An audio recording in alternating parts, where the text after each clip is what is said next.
नमस्कार दोस्तों, आपके अपने चैनल प्योरिटी ऑफ लाइफ में मैं नीलम शुक्ला आपका बहुत बहुत स्वागत करती हूँ। दोस्तों, आज हम बात करने वाले हैं शारदीय नवरात्रों के बारे में। शारदीय नवरात्रि जिसकी शुरुआत होने ही वाली है और बहुत ही जल्दी माँ की पूजा आराधना करके माँ को प्रसन्न करने का समय आने वाला है। तो ये जो 9 दिन का समय होता है नवरात्रि का, बहुत विशेष होता है। इन दिनों में माँ की पूजा आराधना की जाती है। माँ भगवती दुर्गा के 9 स्वरूपों की पूजा की जाती है। अलग अलग रूपों में माँ दुर्गा को प्रसन्न करके माँ की कृपा प्राप्त की जा सकती है। दोस्तों, ये जो 9 दिन का समय होता है बहुत विशेष इसलिए भी होता है क्योंकि इस समय में माँ भगवती दुर्गा की गई पूजा हमें पूरे साल के लिए एनर्जी देती है, ऊर्जा देती है, जिससे कि पूरा 9 दिन अगर हम अच्छे तरह से माँ को प्रसन्न करते हैं, उनकी पूजा आराधना करते हैं, तो ये पूरा साल जो होता है वो बहुत शुभ बीतता है। माँ की कृपा हमें प्राप्त हो जाती है।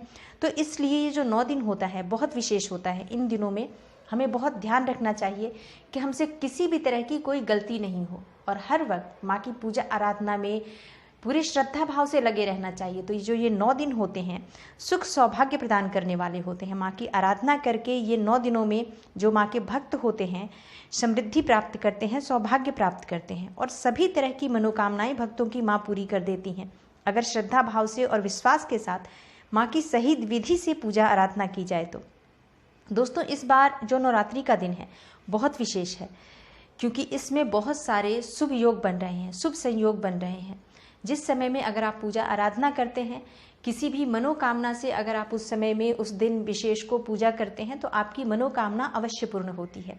तो आज की वीडियो आपके लिए बहुत विशेष है क्योंकि आज की वीडियो में मैं आपके लिए लेकर आई हूँ वो सभी शुभ संयोग जिस दिन बन रहे हैं, वो उन सब की डिटेल्स, और मैं आपसे शेयर करने वाली हूँ कि किस तरह से आप उन दिनों में, उन विशेष दिनों में माँ की पूजा आराधना करें जिस दिन ये शुभ संयोग बन रहे हैं। किस कामना से आप किस योग में पूजा कर सकते हैं और 9 दिनों तक माँ भगवती दुर्गा को अपनी अलग अलग समस्याओं से, जिस भी परेशानी से आप परेशान हैं, तो किस तरह से आप माँ की पूजा करें कि ये जो 9 दिन हैं, इन 9 दिनों में माँ का आशीर्वाद आपको मिल जाए और आपको अपनी सभी समस्याओं से निजात मिल जाए, सभी समस्याओं से आपको छुटकारा मिल जाए, माँ की कृपा मिल जाए। तो दोस्तों, आज की वीडियो बहुत ही ज्ञानवर्धक है और बहुत ज़रूरी वीडियो है नवरात्रि से के बारे में। तो इस वीडियो को पूरा देखें, स्किप ना करें क्योंकि बहुत छोटी छोटी जानकारी है इसके अंदर जिसे जानना बहुत ज़रूरी है। नवरात्रि का दिन बहुत विशेष होता है।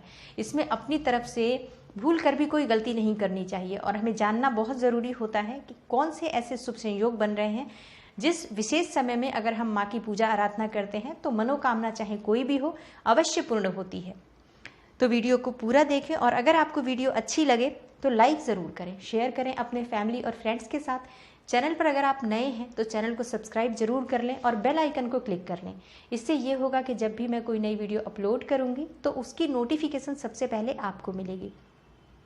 दोस्तों, आज से इस चैनल पर नवरात्रि से संबंधित जानकारी आने वाली है।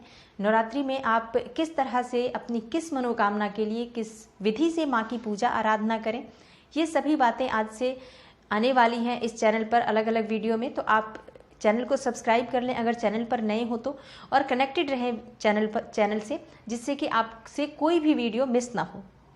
दोस्तों, बात करते हैं नवरात्रि के बारे में।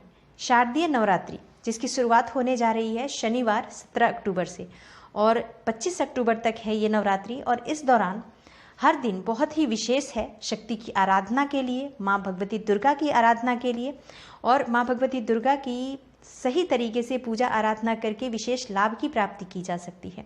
दोस्तों, ये जो समय होता है 9 दिनों का, इन पूरे 9 दिनों में बहुत से लोग व्रत रखते हैं, उपवास रखते हैं, साधना करते हैं, ध्यान करते हैं, जिससे कि माँ भगवती दुर्गा की कृपा मिल सके, माँ भगवती दुर्गा को प्रसन्न किया जा सके। और इस बार तो बहुत ही शुभ संयोग बन रहे हैं।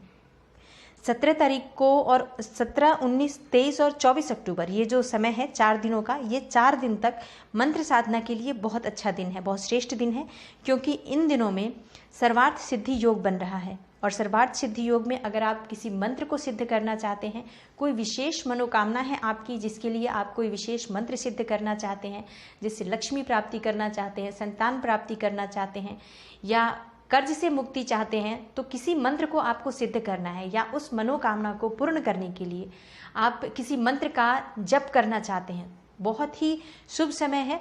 इन दिनों में आप अपने उस मंत्र को सिद्ध करें और उसके जप से आपकी जो भी मनोकामना है वो पूर्ण हो जाती है, मंत्र सिद्ध हो जाता है। तो ये जो समय है 17, 19, 23 और 24 अक्टूबर, ये सर्वार्थ सिद्धि योग का दिन बन रहा है। इस दिन आप अपने मंत्रों को सिद्ध करें, जिससे कि आपके आने वाले समय में ये मंत्र आपको बहुत लाभ देते हैं। 18 और 24 अक्टूबर जो है उस दिन बन रहा है सिद्धि महायोग, और इस वजह से ये जो दिन है वो ध्यान के लिए, साधना के लिए, माता को प्रसन्न करने के लिए जो लोग ध्यान और साधना करना चाहते हैं, ये बहुत अच्छा दिन है। ये दिन जो है 18 और 24 अक्टूबर जिसमें सिद्धि योग बन रहा है, ये गृहस्थ जनों को समृद्धि देने वाला समय होगा। मतलब अगर आप आम गृहस्थ जन हैं और माँ की कृपा चाहते हैं कि आपके घर में सुख समृद्धि का वास हो, तो इन विशेष दिनों में आप माँ की विशेष पूजा आराधना करें और मंत्रों का जाप करें। निश्चित ही आपकी जो भी मनोकामना है वो पूर्ण होती है, सुख समृद्धि की प्राप्ति होती है। अगर किसी तरह से भी आपके रिश्तों में कड़वाहट आ रही है, जैसे परिवार में आपस में मतभेद रहता है, परिवार के सदस्यों में आपस में नहीं बनती है, सब आपस में रिश्तों में कड़वाहट आ रही है, या दाम्पत्य जीवन में किसी तरह से कोई परेशानी आ रही है, तो 18 और 19 अक्टूबर का जो समय है वो प्रीति योग बन रहा है इस दिन। तो इस दिन आप माँ भगवती दुर्गा को शहद अर्पित करें और किसी ज़रूरतमंद को वो शहद दान कर दें। निश्चित ही आपके सभी रिश्ते जो हैं उनमें प्रेम की भावना होगी और कड़वाहट समाप्त हो जाएगी। दोस्तों 21 अक्टूबर को बन रहा है ललिता पंचमी है, तो उस दिन अगर आप समृद्धि की कामना रखते हैं, 21 अक्टूबर को ललिता पंचमी के दिन समृद्धि की कामना से माँ की आराधना करें, माँ की सेवा करें, माँ के मंत्रों का जाप करें। इस दिन आपको ललिता सहस्त्र नाम का पाठ करना चाहिए। ललिता सहस्त्र नाम का पाठ अगर आप ललिता पंचमी के दिन करते हैं तो अपार सुख समृद्धि जिसे कहते हैं ना, अपार धन की प्राप्ति, वो प्राप्त होती है। तो 21 अक्टूबर का दिन ललिता पंचमी का दिन है। इस दिन आप ललिता सहस्त्र नाम का पाठ करें। दोस्तों अलग अलग समस्याओं से अगर आप परेशान हैं, जैसे अगर आप कर्ज से परेशान हैं, जैसे आपके घर में बीमारियां बहुत हैं और आप उनसे मुक्ति नहीं पा रहे हैं, लक्ष्मी प्राप्ति करना चाहते हैं, संतान प्राप्ति चाहते हैं, या फिर आप ग्रहों से परेशान हैं, तो इन सभी चीज़ों के लिए आप किस तरह से माँ की आराधना करें, कौन से मंत्रों का जाप आपको इन 9 दिनों में करना चाहिए। अगर आप कर्ज से परेशान हैं, सबसे पहले बात करते हैं जो लोग कर्ज से परेशान हैं वो लोग किस मंत्र का जाप करें। जो लोग कर्ज से परेशान हैं उन्हें नवरात्रि के पहले दिन से अंतिम दिन तक लगातार मंगल ऋण मोचक स्तोत्र का पाठ करना चाहिए। इस पाठ को करने से आपकी कर्ज से मुक्ति हो जाएगी। अब कर्ज से मुक्ति कैसे होगी? जब धन आएगा तभी कर्ज से मुक्ति होगी। तो ये जो आप ऋण मोचक स्तोत्र पढ़ेंगे, मंगल ऋण मोचक स्तोत्र, तो इससे आपके घर में धन का आगमन शुरू हो जाएगा। जब धन का आगमन होगा, जो भी आप काम करेंगे उसमें आपको सफलता मिलेगी, जिससे धन का आगमन होगा। धन का आगमन होगा तो निश्चित ही आपको कर्ज से मुक्ति मिल जाएगी। तो पहले दिन से लेकर 9 दिन तक आप संकल्प लेकर इस स्तोत्र का पाठ करें। निश्चित ही आपको धन लाभ होगा और आपको कर्ज से मुक्ति मिलेगी। अब बात करते हैं उन लोगों की जो लोग बीमारियों से परेशान हैं, या जिनके घर में बीमारियां इतनी ज़्यादा रहती हैं कि उनका जो भी धन है वो बीमारियों में ही खर्च हो जाता है और बीमारियां ठीक नहीं होती हैं। तो उन्हें इन 9 दिनों के अंदर, इन 9 दिनों में आपको राम रक्षा स्तोत्र का पाठ करना चाहिए। तो पहले दिन से ही आपको शुरुआत करनी है, मतलब नवरात्रि के पहले दिन से लेकर और अंतिम दिन तक आपको राम रक्षा स्तोत्र का पाठ करना है नियमित रूप से।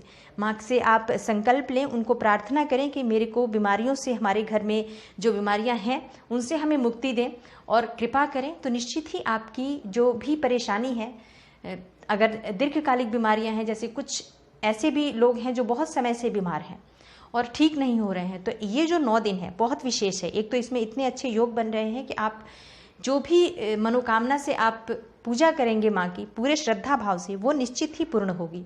तो इन 9 दिनों में आप राम रक्षा स्तोत्र का पाठ करें। निश्चित ही आपके घर में जो बीमारियों में पैसा जा रहा है वो बंद होगा और घर में बरकत शुरू हो जाएगी, घर में धन बचत होगी। जब बीमारियों में पैसा नहीं जाएगा तो वो पैसा घर में आपके काम आएगा, अच्छे कामों में वो काम आएगा पैसा। फिर अगर आप स्थिर लक्ष्मी की प्राप्ति चाहते हैं कि माँ लक्ष्मी आपके घर में स्थायी रूप से निवास करें, तो इन नवरात्रि के दिनों में आपको श्री सूक्त का पाठ करना चाहिए। ये बहुत ही लाभदायक होता है, बहुत जल्दी असर दिखाता है।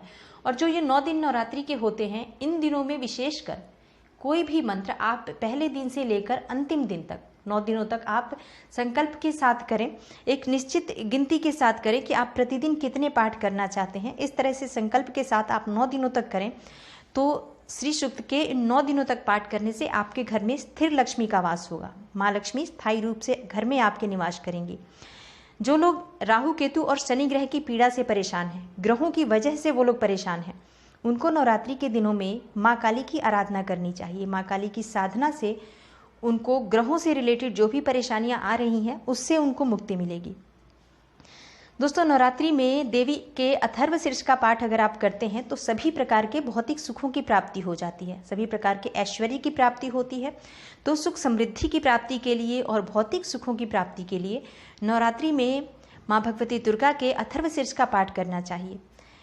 अगर आपके वैवाहिक जीवन में परेशानियां चल रही हैं, दाम्पत्य जीवन सुखी नहीं है, आपस में कलह क्लेश रहता है, तो इन 9 दिनों में आपको क्या करना चाहिए? इन 9 दिनों में आपको माँ भगवती जो पार्वती हैं और शिव जी हैं, जहाँ पे शिव मंदिर है, शिव परिवार होता है, आप ऐसे मंदिर में जाएं जहाँ शिव परिवार है, वहाँ जाकर आप शिव पार्वती की पूजा करें। आप पूरे 9 दिन तक आप ये काम करें, निश्चित ही आपको 9 दिन के अंदर ही आपको रिजल्ट मिलना शुरू होगा। जो 9 दिन होते हैं बहुत विशेष होते हैं। इन 9 दिनों में आपकी जो भी मनोकामना है वो पूर्ण होती है। तो याद रखें, अगर आप इन 9 दिनों में माँ भगवती पार्वती के मंदिर जाते हैं और शिव पार्वती दोनों की विधिवत पूजा करते हैं, वहाँ पर माँ भगवती से आप प्रार्थना करें, पार्वती माता से और शिव जी से अपने दाम्पत्य जीवन के सुखी होने की, तो निश्चित ही आपका दाम्पत्य जीवन सुखी होगा, मधुर होगा, परिवार में कलह क्लेश समाप्त होगा और सुख समृद्धि का आगमन होगा। अगर आप मनपसंद जीवन साथी चाहते हैं, मनवांछित विवाह की कामना है आपकी, तो आपको भगवान शिव का शहद से अभिषेक करना चाहिए और माँ पार्वती को लाल चुनरी इन नवरात्रि के दिनों में अर्पित करनी चाहिए। नवरात्रि में आप किसी भी दिन कर सकते हैं ये काम कि लाल चुनरी माँ भगवती पार्वती को अर्पित करें और शहद भगवान शिव को अर्पित करें। शिव जी को शहद से अभिषेक करें और अपने मन वांछित विवाह के लिए प्रार्थना करें। निश्चित ही आपको मनपसंद मन वांछित जीवन साथी की प्राप्ति होगी। दोस्तों, अगर आपके घर में नकारात्मक ऊर्जा है, नेगेटिव एनर्जी है, जिसकी वजह से घर में कलह क्लेश रहता है, बीमारियों का आगमन रहता है, धन टिक नहीं पाता है, धन का आगमन नहीं हो पाता है, नौकरी और व्यापार में परेशानियां होती हैं, ये है नेगेटिव एनर्जी के इफेक्ट जो है वो। नकारात्मक ऊर्जा अगर आपके घर में होती है, नकारात्मक ऊर्जा अगर आपके घर में है, तो ये सारी परेशानियां निश्चित ही आपके घर में रहती हैं।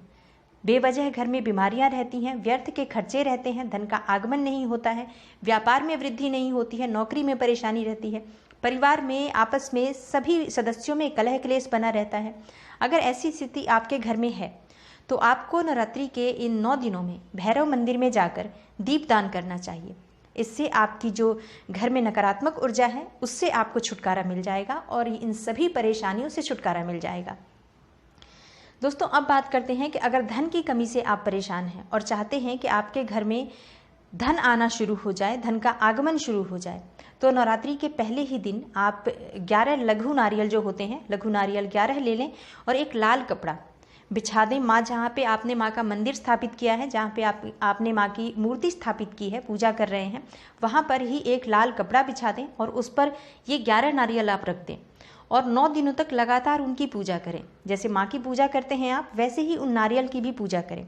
फिर नवरात्रि के आखिरी दिन उसे अपने धन रखने के स्थान पर रखें, जहां आपके पैसे रखने की जगह है। आपकी अगर तिजोरी है तो तिजोरी में रख दें, तिजोरी नहीं है तो आपके पास लॉकर है या जहां पर भी आप अपने पैसे रखते हैं उन जगह पर आप ये नारियल जो है वो उस कपड़े में लपेट कर रख दें।